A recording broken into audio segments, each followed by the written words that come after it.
कल हमने आप तक एक स्टोरी पहुंचाने की कोशिश की थी बहादुर लाल जी की, जिनकी उम्र 60 से 70 साल बताई जा रही थी।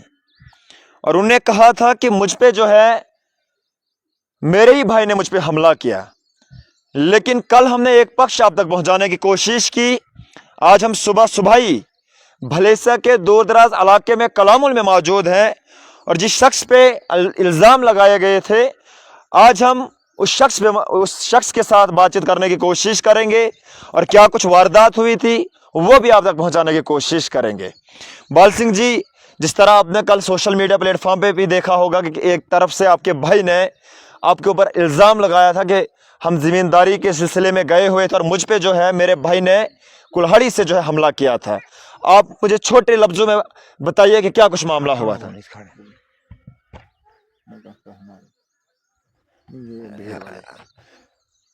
देखो, ये जो मसला है ये 10-15 साल पहले से चल रहा है मेरे साथ जो चल रहा है ये 10-15 साल से यही चल रहा है। पहले एक पर्चा लगाया था मुझे, इन्होंने झूठे एफआईआर काटी थी कि हाँ जी ये हमारे घर में दाखिल हुआ, इसने बहू के साथ छेड़खानी की। उसका जो था मकसद जो था सिर्फ मेरी नौकरी खाने की। मैंने 18-19 साल एसपीओ काम किया जिला डोडा में, डिप्टी भी की, डोडा में ही मेरी डिप्टी भी थी। मुझे वहाँ से हाज़िरी मिली जिससे मैं बाइज्जत कोर्ट से बारी हुआ। उसके बाद इन्होंने कोर्ट का जब पर्चा मुझे लगा तो मैंने कोर्ट का रुख किया कि मुझे कोर्ट से इंसाफ मिलेगा। तो मुझे कोर्ट से इंसाफ मिला। ये कोर्ट ने मुझे दे दी कापी। ये मेरी हाज़िरी डोडा में थी, मैं डोडा में तैनात था, ड्यूटी कर रहा था। मुझे गुंदों में एफआईआर इन्होंने लगाई।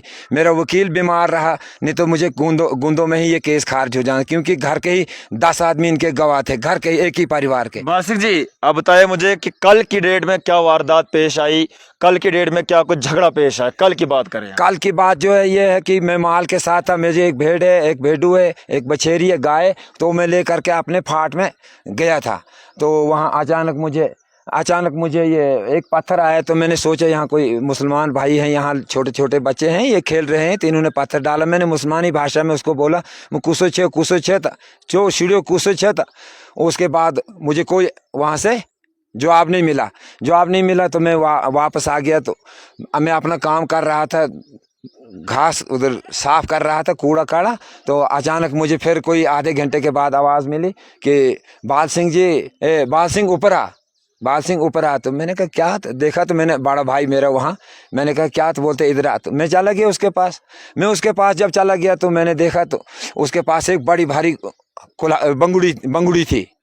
बंगुड़ी जब थी उसके पास, तो मैंने उसको बोला क्या? तो कहते ये पत्थर किसने इधर? मैंने कहा पत्थर नहीं घिसाए हैं, ये आपने ही लगाए हैं और मैंने और डैडी ने लगाए हैं। तो बोलता नहीं, ये इधर लगाए। मैंने कहा नहीं इधर नहीं, ये ऐसे ही हैं, जो जैसे हैं तो ऐसे ही हैं। मैं बोलता नहीं गलत है। मैंने कहा नहीं ऐसे ही हैं। नहीं माना उसने। ऐसे करते करते तो वो मेरे ऊपर झपट पड़ा है। ये देखो मेरे कपड़े पूरे यहाँ से फट गए। यहाँ जब ये कपड़ों को उसने पकड़ लिया, मैंने कहा बात कर, ऐसे झापो झुपी मत। इतने में उसने मुझे वो उठाया सिर के लिए बंगड़ी, तो उसने मारी। तो मैंने अपनी जान बचाने के लिए उसको खींच लिया। तो वो गिर गया। तो खींचते खींचते मैंने ऐसे सोचा कि इसका पूरा परिवार आएगा, मुझे मारेंगे, तो मैं भाग जाऊंगा। इतने में वो गिर गया। तो अब मुझे पता नहीं कैसे उसको लगी, वो मुझे पता नहीं कि बंगड़ी से लगी कि पत्थर से उनका यही कहना था कि जनाब मुझ पे कुल्हाड़ी के साथ हमला किया गया। तो आप बता रहे हैं कि कुल्हाड़ी जो है आपके साथ नहीं, मेरे पास कुछ हथियार नहीं था। मेरे पास अपना माल था, मैं माल के पास था। वहाँ मेरा काम अभी भी ऐसा ही, मेरे इस वक्त भी माल बांधा हुआ है। मेरा माल इस वक्त जो जख्म उन पे, क्योंकि जख्म तो हमें आमने सामने नजर आया, उन्हें तो जख्म लगा है, वो आप सोशल मीडिया पे भी देख सकते हैं। तो वो शायद गिर के, क्या उनको कैसे वो जख्म लगा? वो गिरा है कि वो बंगुड़ी से छूट गया है, तो मुझे वो पता नहीं है किस तरह लगी है। मैंने सिर्फ अपनी जान बचाने के लिए वो बंगुड़ी उसको पकड़ी है मैंने बंगुड़ी उससे, लेकिन मारा नहीं है। जी मंजीत जी, क्या कहना चाहोगे? जिस तरह आपके वालिद साहब को कल आपके चाचों के साथ जब लड़ाई हो जाती है, तो क्या कुछ कहना चाहोगे आप? देखिए सर, हमारी 2010 से लड़ाई चल रही है। एडमिनिस्ट्रेशन इसमें दिलचस्पी नहीं दिखा रही है, जहाँ तक मुझे लग रहा है, क्योंकि 15-20 साल हो गए यहाँ पे कोई एडमिनिस्ट्रेशन का बंदा नहीं आ रहा है। तो मेरी रिक्वेस्ट रहेगी डीसी साहब डोडा से कि वो यहाँ किसी को भेजें, तहसीलदार को भेजें या एसडीएम साहब को भेजें कि यहाँ मौका किया जाए, यहाँ क्या हो रहा है, क्या मसला है इनका। ये काफ़ी देर से इनको लड़ाई चल रही है, तो मुझे लगता है कहीं ना कहीं पुलिस झूठी इल्ज़ाम जैसे ये लगा रहे हैं, तो उससे एक पैगाम जा रहा है लोगों में, ये पैगाम दिया जा रहा है कि हकीकत में जो ग्राउंड पे हो रहा है वो लोगों तक नहीं पहुंचाया जा रहा है, और फेक न्यूज़ डाल के ये आवाम को गलत मैसेज देना हम चाहते तभी तो स्पॉट पर आए। हमने सोचा अगर कल हमने एक पक्ष लिया है, आज हम आपका भी पक्ष लोगों तक पहुंचाने की कोशिश। हैं। जी जी, आपका बहुत बहुत शुक्रिया यहाँ आने के लिए।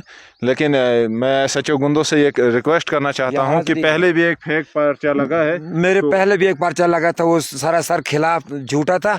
तो ये मेरी हाजिरी उस वक्त की है डोडा में, जिससे मैं बाइज्जत बारी हुआ। मेरी एसएसपी साहब से, एसएचओ साहब से, डीएसपी साहब से रिक्वेस्ट है कि जैसे मुझे ऊपर से आर्डर आया तो मुझे ज्वाइन कराओ, तो मैं अपनी जान बच्चों को पालूंगा।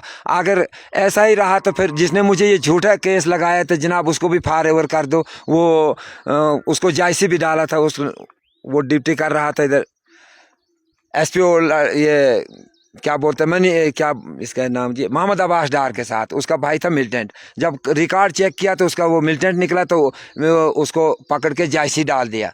जायसी डालने के बाद उसने मुझे झूठा केस लगा दिया।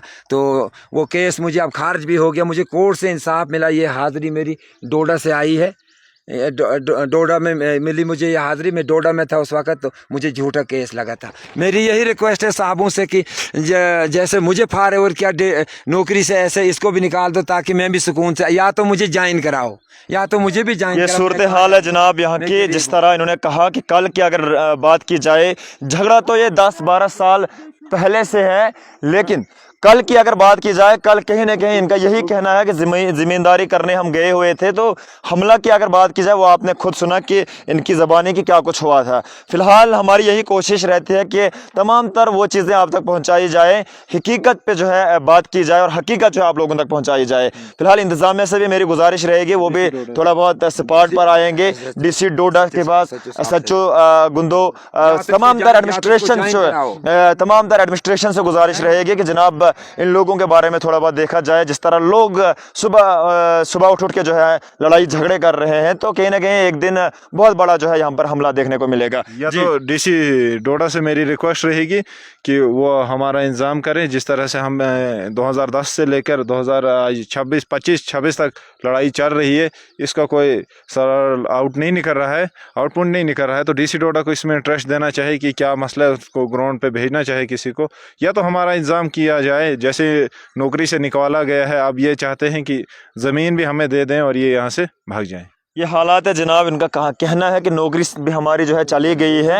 अब कहीं ना कहीं मुझे तो लगता है कि इंतज़ामिया को जो है इंटरेस्ट लेना चाहिए इन चीज़ों में, और इंतज़ामिया ही जो है वो लोगों का अजाला करते आई भी है, और यकीन है मुझे आगे भी जो है अजाला करने में वो कसर नहीं रखेंगे। फ़िलहाल क्या रहती है अगली अपडेट, आप तक हमने दोनों घरों के पक्ष पहुँचाने की कोशिश की। आप देख रहे हैं इंडियन ट्रिब्यून और मैं हूँ वसीम।